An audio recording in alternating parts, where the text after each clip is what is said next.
Welcome, everybody. We are learning Rabbi Steif's holy work, Mitzvos Hashem, the divine guidance for every human being on how to conduct every person's life, how to decide what is the right thing to be thinking about, to be speaking about, to be doing. And we're learning about not emulating the ways of those people who are acting in ways that are foreign to the service of God Almighty. We want to make sure this message gets to every single human being. Won't you please help support this work? We need your help to get this message out to every Jew and every non-Jew. The actions to take, have your money come to rabbismith.org so that we can get a message of hope to every human being. So we've been learning about, last time we learned about not emulating the speech of the nations that are walking in ways that are foreign to God Almighty. And today we're going to continue with this over here. We're on page Shin Gimel, which is 353. We are over here. We did last week, paragraph 13. And it started by saying, that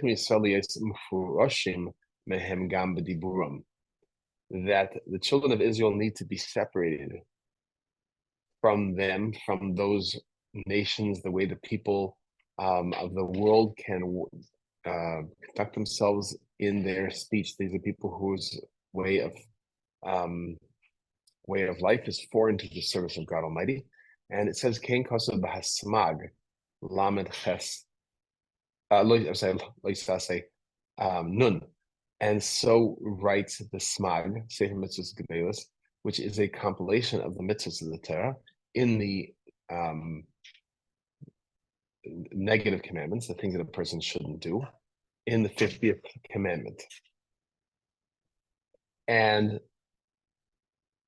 so that's what we discussed last week. Now, he says over here at the beginning of this week, what we're going to do today is this paragraph over here, Yudalad, V'li nira dehamoko l'divrei smag u'miyushalmi Shabbos.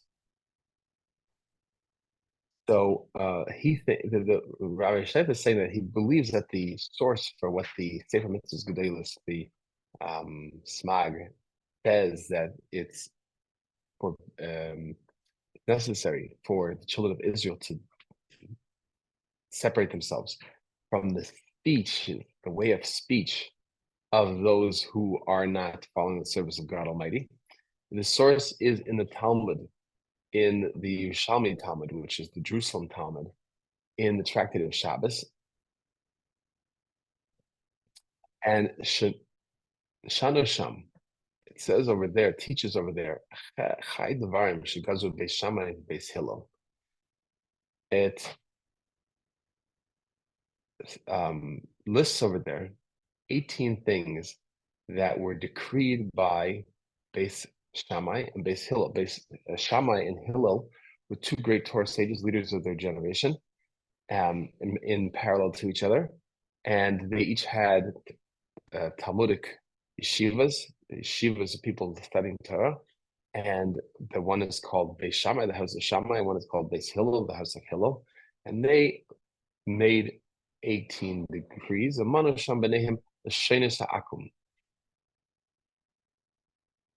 And one of the 18 decrees is regarding the language of the idolaters. That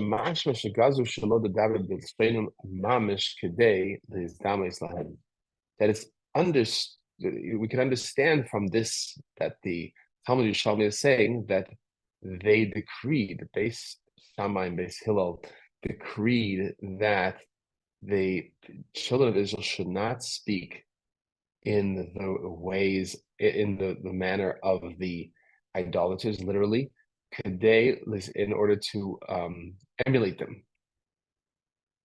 So there's a warning over here not to speak in the ways of the idolaters. So this Rabbi Steif is saying this point in the Talmud Yerushalmi is the source for the Smag in his holy work, listing the commandments from the Torah, to list this concept as one of the negative commandments, connected to one of the negative commandments. But Sefer Shabbos and Shuvah is Divrei Chaim. And in the Shaylas and Shuvas, the questions and answers in matters of Torah law of the Divrei Chaim, Kausav, he writes over there, Shagam b'shvil malbush echad shmedame lemabushe akum evrim. Even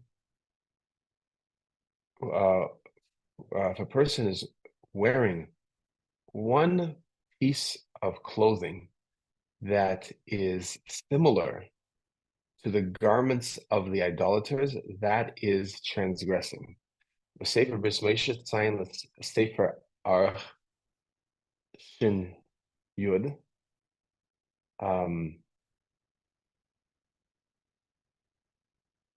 In the Sefer Bris Moshe, he quotes another Sefer, Shema Palpa Bezeh, that is considering this question. Mamash maybe B'divrei Chaim Raya Medbrachos. That this is the Divrei Chaim in his holy work that we just quoted brings proof from the Talmudic tractate Brachos, and over there it brings an incident. So this is in the tractate Brachos on the 20th page. On the first side, Amalek. So Abaye said to Rav Papa, "Kamai havika mosri nafshayhu akadushas Hashem, analamis masvina nafshin akadushas Hashem." He said that the previous generations were wholly dedicated, completely dedicated to the service of the sanctification of God Almighty's name. Well, in our generation, this is already the times of these great sages, Abaye and Rav Papa, that we, he said, are not as dedicated to the sanctification of God Almighty's name. So he brings a case. Ki hadarav adabar ahava, azayla hi kutsis, ahavas levisha, karbalta meshuka. Let me bring this up on the screen over here.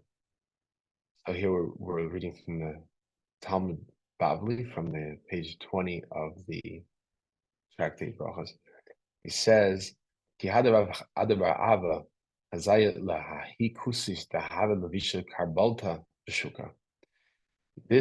is an example of the degree to which the previous generations went to sanctify God Almighty's name. That this Rav Ada Bar Ava saw a non-Jewish woman who was wearing a garment made of a forbidden mixture of wool and linen, called the karbalta, in the marketplace.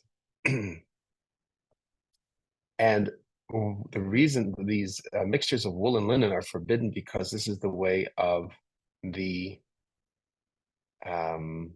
idolaters to dress like this. So he sees a non-Jewish woman dressing with this clothing that the non-Jewish people would wear as related to the idolatry and so forth.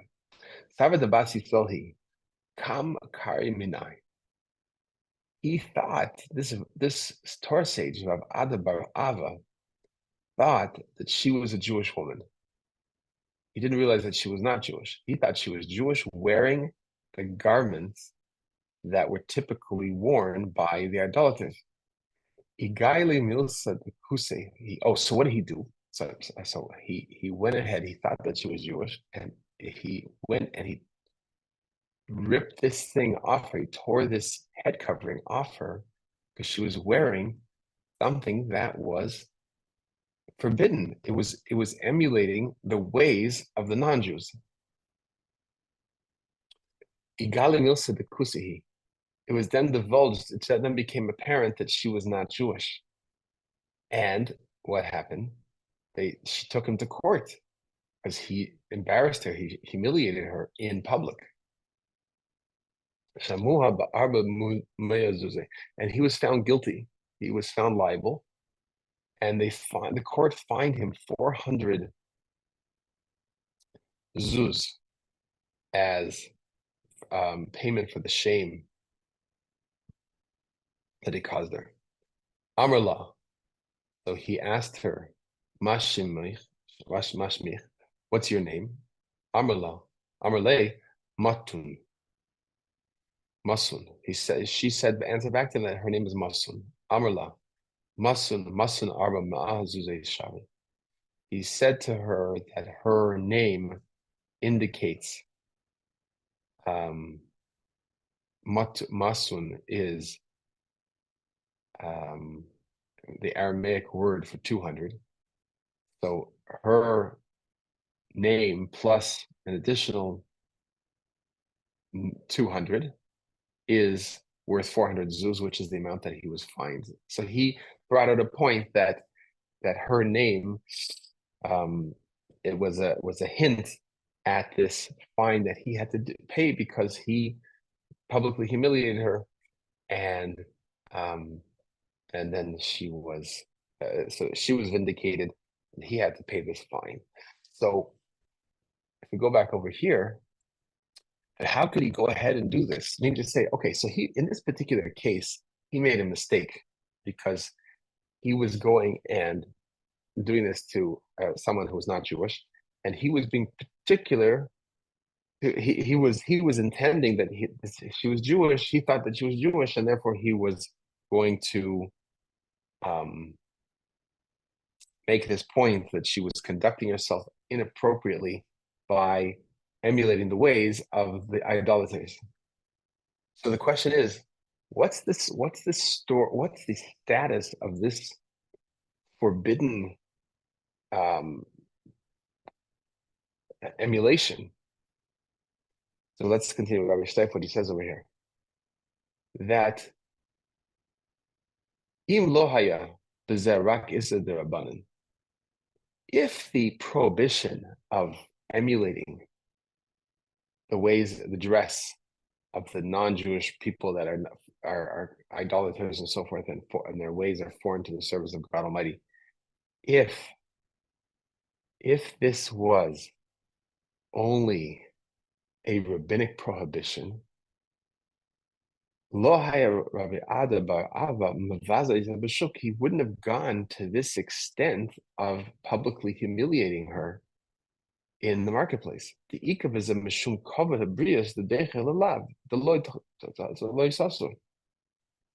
So there would be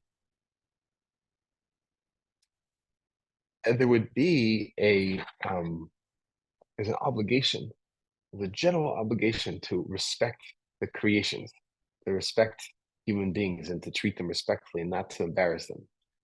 So there's a, so to speak, a hierarchy of prioritization.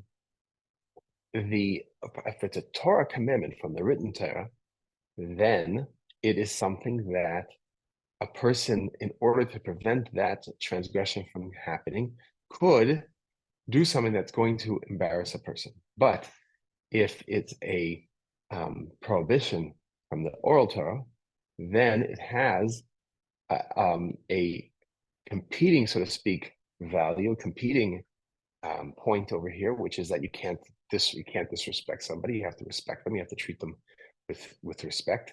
So therefore, that urgency to fulfill the rabbinic commands in the oral Torah is something that takes second place to the obligation to make sure to respect and honor other people. So if this Rav Ada bar Ava, from the story, we see that he was conducting himself properly, but the problem in the story for him was that he misidentified the person that he was being so willing to sanctify the name of God Almighty. He misidentified her as Jewish when she wasn't Jewish. So it's not that he did the wrong thing. He did the right thing to the wrong person, so to speak. So the question is, if he did the right thing, meaning to say, we're not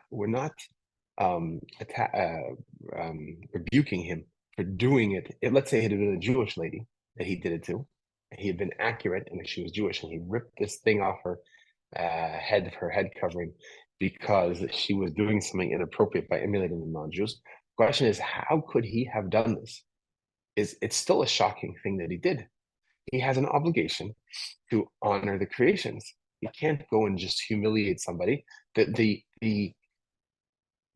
complaint that the non-Jewish lady had against his behavior would have been brought by the Jewish woman.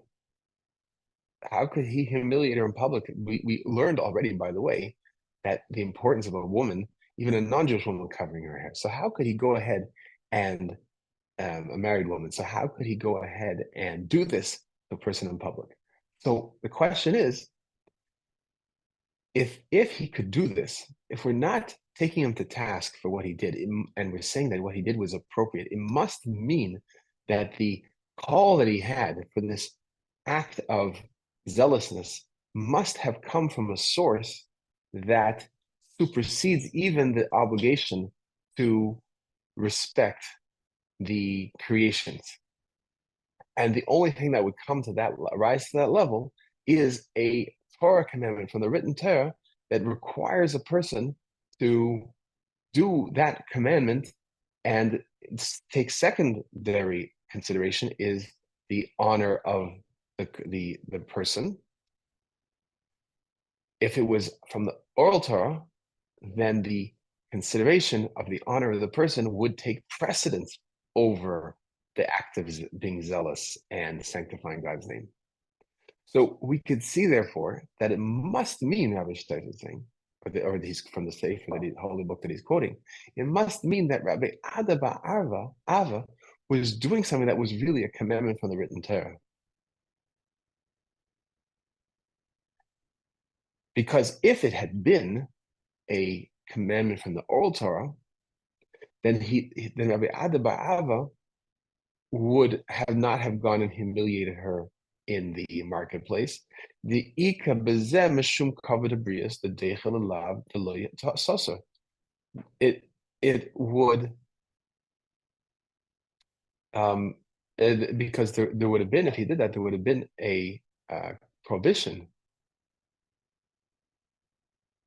or there would have been the requirement to honor the creations, which would have pushed away the negative commandment of not going after these other ways that he was trying to enforce. And then there is a maybe push this away, push away this suggestion, this explanation, because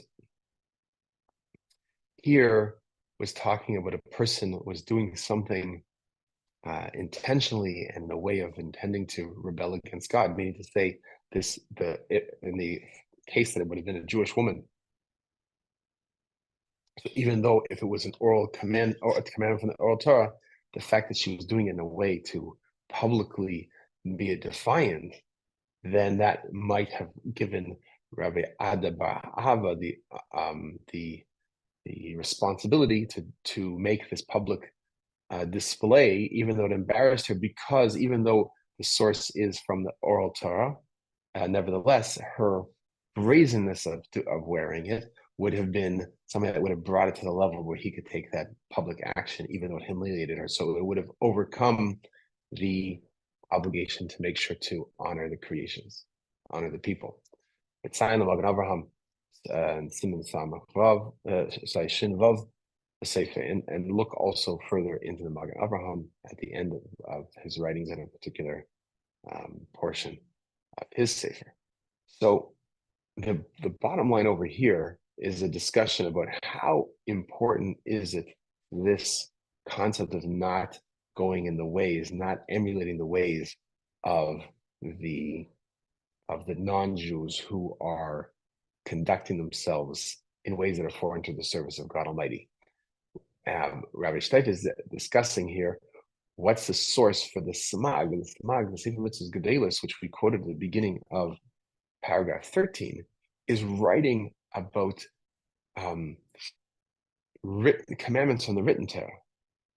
So this is why he now wants to have a conversation, and Rabbi Steif wants to have a conversation with us. What's the source for the Samag to say that it's a commandment from the written Torah? And he goes through this entire process of paragraph 14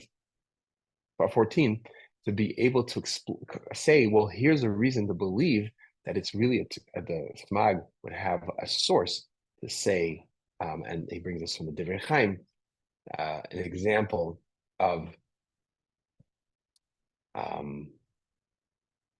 the source of what is the source of this commandment. Actually, the smag, he's bringing the smag from the Yerushalmi, from the Beis Shammai, Beis Hillel, listing the this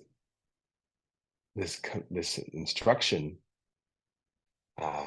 this requirement that you cannot emulate them.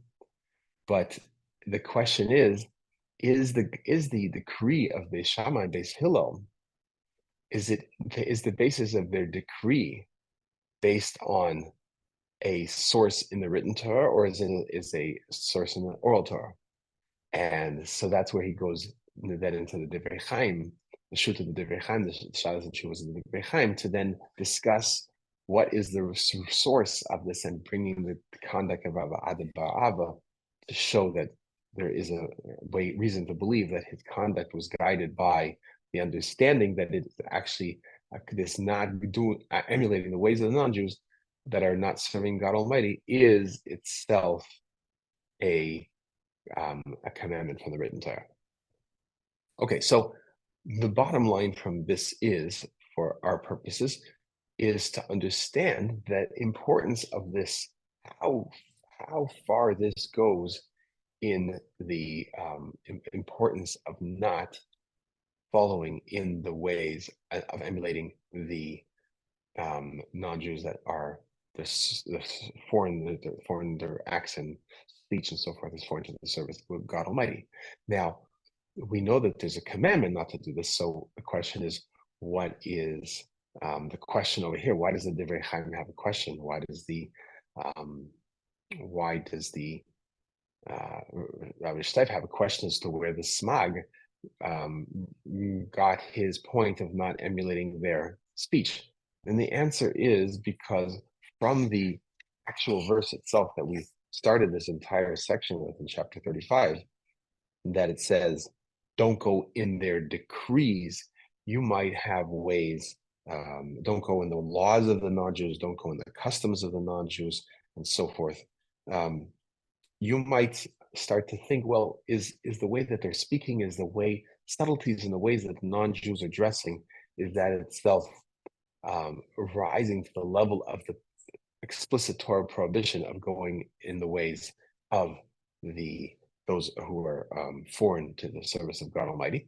And so that's what the question over here is. And the answer is yes, it is. Even subtle things like the way they speak, and even though it's not directly speech of idolatry, or ways that they dress, even though it's not specifically the dressing openly, the dress of idolatry, then but it is the ways of those who are their way of life is foreign to the service of God Almighty, then it is included in this Torah prohibition that we are discussing here in this chapter. Okay, now let's then do Tesvav, paragraph 15. When a person travels, he goes in the way, in a way of his clothing being different than the non-Jews around him. And in his face, he feels, in his whole shape of his face, his whole experience, his whole presence, his whole sense of presence in the world, he feels at every instant the holiness of God Almighty is dwelling upon him.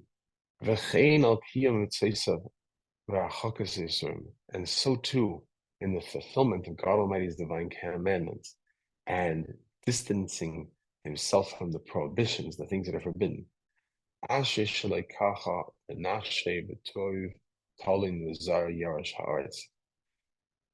Praiseworthy is it for him that he is conducting himself this way, and for his soul, as good things are being established, and his offspring will inherit the earth, because he's conducting himself in this way of feeling the presence of God Almighty at all times. And he quotes there in the parentheses, Bris Mesha Misham Sefer Dvar HaMelech, from the holy work, Bris Mesha, Covenant of Mesha, it's called, and quoting from there in this Sefer, the holy work of the words of the king. It's called Dvar HaMelech, but that's the name of that holy work. So we're going to now go into, next time, we're going to go into a very long discussion, which will take us through the next page, of the question of covering the head. A Jewish man is required to cover his head. What is the source of that covering his head? How does it relate to being different in the conduct of the non-Jews whose practices are foreign to the service of God Almighty? And what are the conditions of that? What are the requirements of that? So before we end, I want to ask if there's any questions. Okay. No questions. Let's, God willing, we'll continue with that next Sunday. Wednesday at 8 o'clock, God willing, we'll have our learning on prayer, going through the Siddur, the Holy Prayer Book, explaining what portions of that apply to the non-Jews, what they should say, what they could say, and what they is not applicable to them, going through, so a person could use that as a guide for their prayer service and connecting their heart and soul to God Almighty, and revealing the connection of their heart and soul to God Almighty. And Thursday nights, God willing, we're going to have our leaders learning. And hopefully those of you who hear our leaders and sign up as leaders are keeping up with the videos. They're posting them by email. And we're posting them by email just to the leaders, and an email to the WhatsApp leaders group. If you're not on that yet, let me know. And if you're not yet signed up as a leader, please go to RabbiSmith.org and make sure to sign up to Mutual Understanding. And appreciate the taking upon yourself to tithe small amount every day in order to support this Torah teaching, to support the work of bringing this knowledge in every single human being throughout the world. And God Almighty should bless you all. We look forward to continuing to learn later in the week. Thank you for being here. God bless you.